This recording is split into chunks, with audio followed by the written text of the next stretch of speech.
हुआ है, कितनी विषम परिस्थितियों में ये आप रिपोर्टिंग कर पा रहे हैं।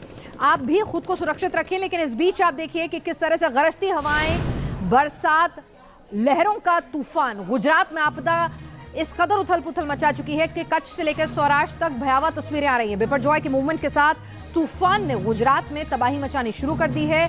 तूफानी तांडव की तस्वीरें देखिए, आप खुद अंदाजा लगाइए कि अभी ये लैंडफॉल नहीं हुआ था, ये उससे पहले की तस्वीरें। लैंडफॉल अब होना शुरू हुआ है। रात के अंधेरे में बिजली काट दी गई है, तो तस्वीरें धीरे धीरे करके डैमेज की सामने आएंगी, लेकिन तूफान के तट से टकराने से पहले कैसी तबाही मचाएगी, उसके बाद की तस्वीरें कैसी होंगी, उनका अंदाजा लगाना मुश्किल नहीं। भयंकर तूफान के चलते होटल के अंदर कुर्सी और मेज कागज की तरह उड़ते नजर आए। हवाओं की रफ्तार इतनी तेज थी कि चंद मिनटों में ही हवाएं अपने साथ सब कुछ उड़ा ले गई। ये हाल तब है जब बिपरजॉय ने अटैक भी नहीं किया, मगर तूफानी बारिश के बीच गुजरात में कोहराम मचाना शुरू कर दिया।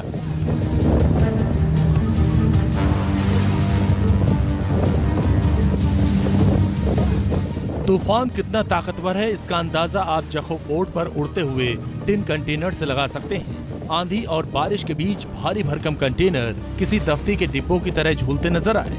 आपको बता दें कि गुजरात के जखो में आंधी तूफान से विजिबिलिटी कम हो गई। गुजरात के द्वारका मंदिर के गोमती घाट तक समंदर की लहरों ने अटैक किया। घाटों की सीढ़ियां और चबूतरा भी पानी में समा चुका है। तस्वीरों में नजर आ रहा है कि ऊंची ऊंची लहरें कितनी विकराल हो गई हैं। करीब 15 से 20 फीट तक लहरें उठी और मंदिर के चबूतरे के बाद ऊपर तक पहुंच गईं।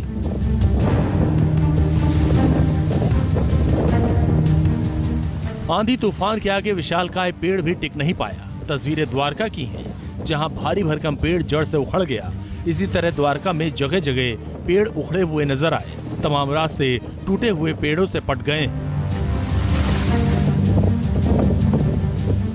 बिपरजॉय के लैंडफॉल से पहले ही तूफान का कहर दिखा। गिर सोमनाथ के कोडिनार में लहरों ने एक मकान को ध्वस्त कर दिया। गनीमत रही कि मकान खाली था, जिसकी दीवार ताश के पत्तों की तरह जमींदोज हो गई। इसी तरह का हादसा दमन में भी हुआ, जहां बारिश और तूफान के बीच एक मकान ताश के पत्तों की तरह धराशायी हो गया।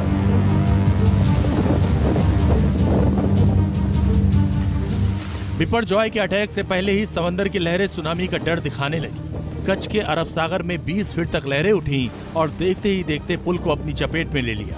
जिस दौरान लहरों ने पुल पर अटैक किया था, उस दौरान लोग आ जा रहे थे। गनीमत रही कि कोई बड़ा हादसा नहीं हुआ। तूफान की वजह से मांडवी में तेज बारिश हो रही है। आसमान में घने बादल छाए हैं और समंदर उफान पर है। हवा की रफ्तार इतनी तेज है कि सब कुछ उड़ा ले जाने पर आमादा है।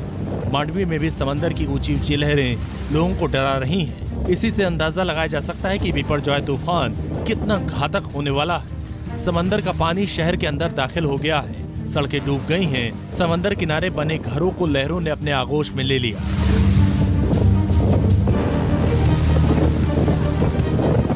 गुजरात के जामनगर में कई छोटी बड़ी नावें किनारों से बीच में पहुंच गईं, जिन्हें कंट्रोल करने वाला कोई नहीं है। बताया जा रहा है कि तूफान के अलर्ट जारी होने के बाद मछुआरे इन नावों को समंदर किनारे खूंटे से बांध कर गए थे, लेकिन तेज हवाओं और समंदर में उफान मारती लहरों की वजह से नावें खूंटा तोड़कर भी समंदर में जा पहुंची।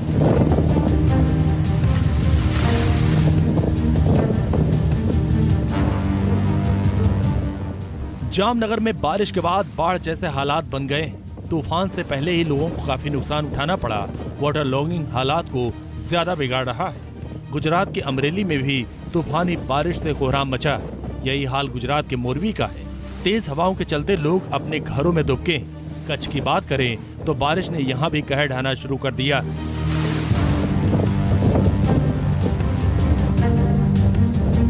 बिपरजॉय गुजरात के सौराष्ट्र और कच्छ से टकराना शुरू हो गया। मौसम विभाग के मुताबिक अभी हवाओं की जो रफ्तार 125 किलोमीटर प्रति घंटे है, वो अगले 4 घंटे में 150 किलोमीटर प्रति घंटे तक पहुंच जाएगी। तेज हवाओं की वजह से सौराष्ट्र और कच्छ के कई इलाकों में पेड़ और खंभे गिरने लगे। लैंडफॉल आधी रात तक जारी रहेगा। Team news nation. और तट से टकराने के बाद तूफान